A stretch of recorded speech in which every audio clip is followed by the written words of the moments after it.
ஆசீர்வதிக்கும் தேவன் நம்மை ஆசீர்வதிப்பாரே. துதி ஸ்தோத்திரம் இயேசுநாதா, துதி உமக்கே என்றுமே. இன்று ஒரு வசனம்.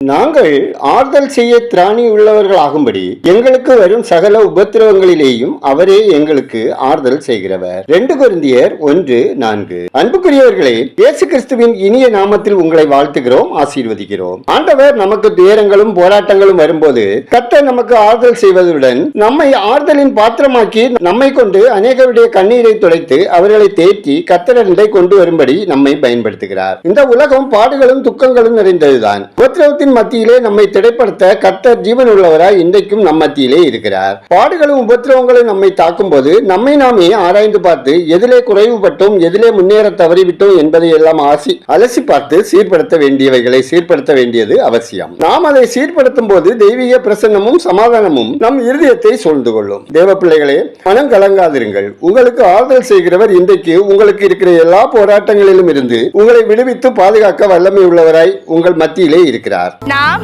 ஜெபிப்போம். எங்களை நேசிக்கிற அன்பின் பரலோக பிதாவே, ஆசீர்வாதமான இந்த நாளுக்காய், இந்த நாளின் வசனத்துக்காய் நன்றி சொல்கிறோம். அப்பா, பாடுகள், உபத்திரவங்கள், தீமைகள், வஞ்சகங்கள் நிறைந்த உலகில் வாழுகிற நாங்கள் அனிதினம் எதிர்கொள்ளுகிற பிரச்சனைகள் மூலமாய் எங்கள் ஆத்மா உங்களுக்குள் திடப்படவும் எங்களுக்குரிய ஆவிக்குரிய வாழ்வில் நாங்கள் பசுத்தாவியானவரில் தேர்தல் அடையும்படி செய்து மற்றவர்களுக்கு ஆறுதல் செய்கிறவர்களாக வாழும்படி எங்களை தகுதிப்படுத்துவதற்காக உம்மை துதிக்கிறோம், ஸ்தோத்திரிக்கிறோம். ஆண்டவரே, ஒவ்வொரு மக்களின் கவலை, கண்ணீர், துயரம், துன்பம், வேதனை நீங்கும்படி செய்து மகிழ்ச்சியான வாழ்க்கை வாழ கிருபை செய்யுங்க.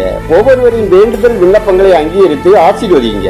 தேவனே, ஒவ்வொருவரின் போக்குவரத்து, அப்பம், தண்ணீர், பொருளாதாரம், விருப்பம், எதிர்பார்ப்புகள், வேலை, தொழில், வியாபாரம், விவசாயம் ஆசீர்வதிக்கப்பட ஜெபிக்கிறோம். அப்பா, குடும்பங்களில் தேவ பிரசனமும் தேவ சமாதானமும் நிலைத்திருக்கவும், வியாதியோடு உடல் பலவீனத்தோடு வாழுகிறவர்களுக்கு உகந்த சிகிச்சை கிடைக்கவும், உங்கள் தழும்புகளால் குணப்படுத்தவும், தீர்க்காயுசோடு வாழவும், நெடுங்காலமாய் படுக்கையில் போராடுகிறவர்களின் பாவங்கள் மன்னிக்கப்படவும், இளைப்பாறுதலை பெற்றுக் கொள்ளவும் ஜெபிக்கிறோம். கர்த்தாவே, எங்கள் தேசம் ஆசீர்வதிக்கப்படவும், மக்கள் இரட்சகரை அறியும் அறிவில் வளரவும், ஆட்சி பொறுப்பில் இருப்போர் உண்மையாய் நேர்மையாய் அனைத்து மக்களுக்கும் நலமான திட்டங்களை செயல்படுத்தி வளமான தேசத்தை உருவாக்கவும், தேசம் வருகைக்கு ஆயத்தப்படவும் உங்களுடைய கிருபை வழிநடத்தல் வேண்டுமாய் ஜெபிக்கிறோம். கர்த்தாவே, கடத்தல்காரர்கள், கலப்படக்காரர்கள், மதுப்பிரியர்கள், போதைக்கு அடிமையானவர்கள், விபச்சாரக்காரர், வேசிக்கல்லர்கள், தீயவர்கள், திருடர்கள், பாலியல் வன்கொடுமையாளர்கள், ஓரின சேர்க்கைக்காரர்கள், கடன் வாங்கி ஏமாற்றுகிறவர்கள், வேலை வாங்கி தருவதாக பண மோசடி செய்கிறவர்கள் மனம் திரும்பவும், கர்த்தருக்கு பயந்து தீமைக்கு விலக்கி காத்துக் கொள்ளவும் தயவு செய்யுங்க.